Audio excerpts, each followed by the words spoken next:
Hello. धन्यवाद। अब मित्रों, मैं आपके सामने उस कविता को रखना चाहता हूं, जो कविता इस देश के जवानों की मानसिकता को, उन जवानों की सोच को, उनके घर के साथ लगाव को, और ये सब कुछ होते हुए भी अपने राष्ट्रीय कर्तव्य सैनिक होने को महत्व देने को प्रतीत करती है। मैं चाहता हूं कि इस कविता का एक एक शब्द को, उसके भाव को हम एहसास करें। ये कविता जिसने भी लिखी है, मैंने थोड़े बदलाव के साथ आपके सामने रखी है।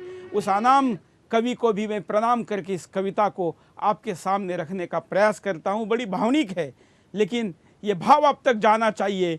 125 करोड़ हिंदुस्तानी को, इस देश के सैनिक को मृत्यु के शैया पर लेटने के पहले क्या सोच आती है, वो अपने घर वालों को क्या लिख कर भेजता है, ये पता होना चाहिए। और इसलिए आपके सामने ये कविता के कुछ शब्द हैं।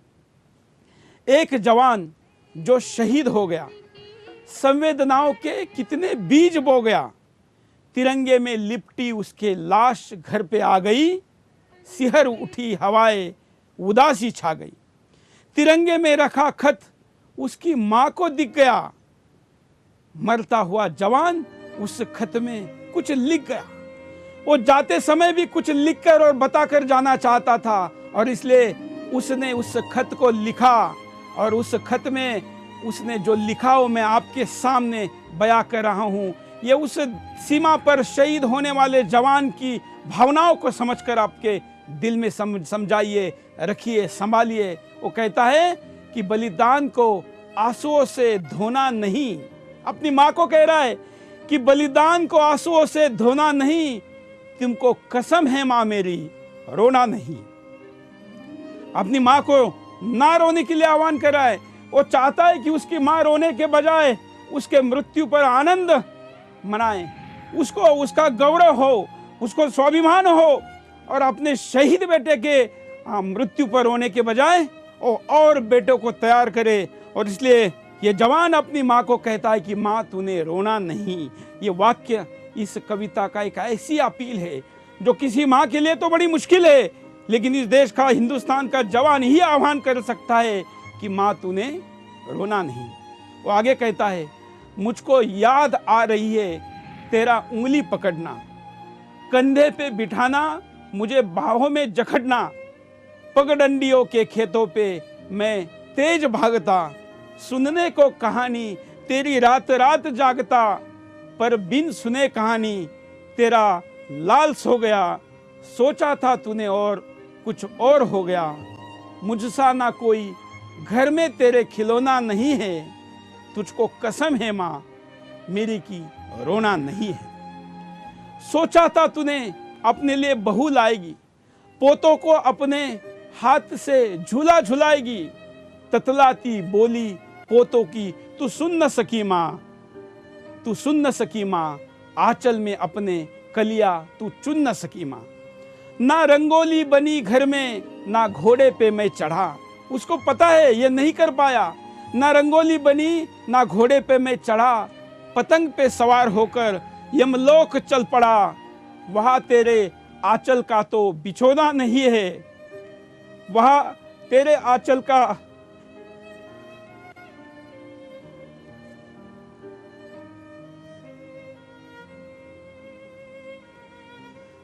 हम उसके भाव को समझ सकते हैं।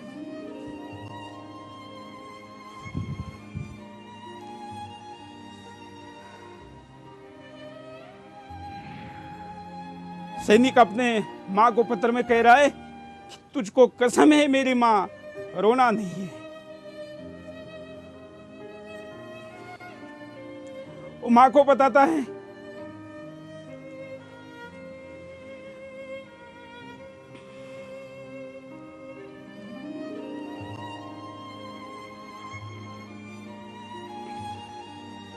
इस कविता में सारे पात्रों को लेने की कोशिश की गई है, और इसलिए अपने माँ को ही, क्योंकि घर में माँ मजबूत होती है, उसको पता है कि माँ बाकी घर के लोगों को समझा सकती है, और इसलिए वो कहता है कि माँ को कहता है कि बहना से कहना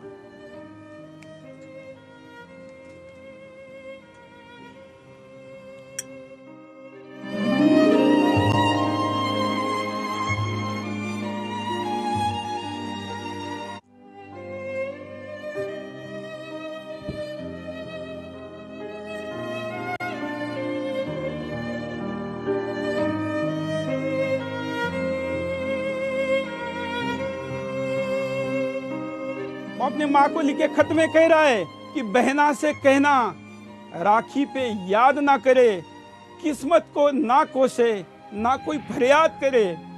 अब कोई उसे छोटी पकड़कर चिढ़ाएगा, कौन भाई उसको निवाला खिलाएगा। कहना के भाई बनकर अब की बार आऊंगा। दोबारा आने की बात कर रहा है, क्योंकि हम पुनर्जन्म पे विश्वास करते हैं, इसलिए वो दोबारा कहते हैं कि मैं दोबारा आऊंगा और सुहाग वाली चुनरी अब की बार लेकर आऊंगा। अब भाई और बहना में मेल होना नहीं है, इस जन्म में नहीं होगा, लेकिन अगली जन्म का आश्वासन है।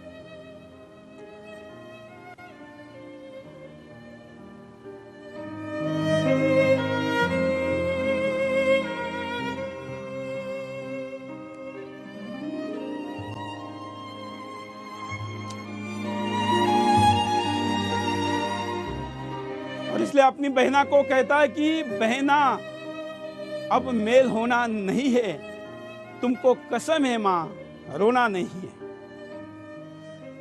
सरकार मेरे नाम से कई फंड लाएगी, किसी की भी सरकार हो, इससे ज्यादा क्या कर सकती है।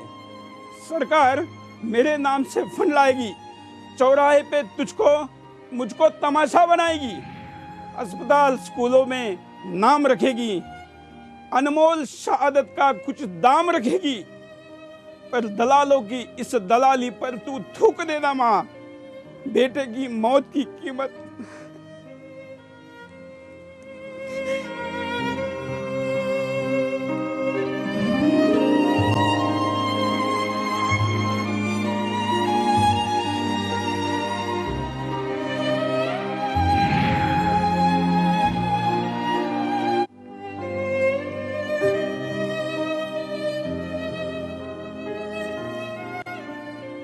देखिए क्या सोच है, यहाँ तो छोटा सा कुछ हो जाए तो सरकार से मुआवजा मांगते हैं। हमारे देश में ऐसे नेता आ गए जो हर बात पर सरकार को कुछ ना कुछ डिमांड करते हैं। इस देश को ऐसी आदत लग गई है कि हर चीज सरकार दे दे, लेकिन ये बेटा मरने के बाद को भी माँ को कहता है कि मेरे नाम से एक कौड़ी भी मत लेना, मेरी मृत्यु की कोई कीमत मत लेना। और इसलिए कहता है कि माँ, मेरी बेटे की मौत की कोई कीमत मत लेना। भूखे भले जो स्थिति उसको पता है कि घर में क्या है, घर में कुछ नहीं है, वो कहता है कि भले जरूरत पड़े तो भूखे सोना माँ, बार बार कहता है कि भले भूखे सोना माँ, लेकिन तुझको कसम है मेरी, रोना नहीं माँ, रोना नहीं माँ।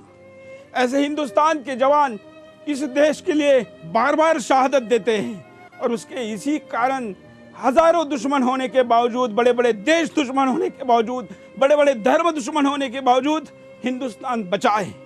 मैं चाहता हूं कि इस कविता के आखिर में टीवी के सामने जितने भी लोग खड़े, वो सब खड़े होकर हम भारत माता की इन वीर जवानों को कुछ सेकंदों की श्रद्धांजलि दें। मैं इस टीवी के सामने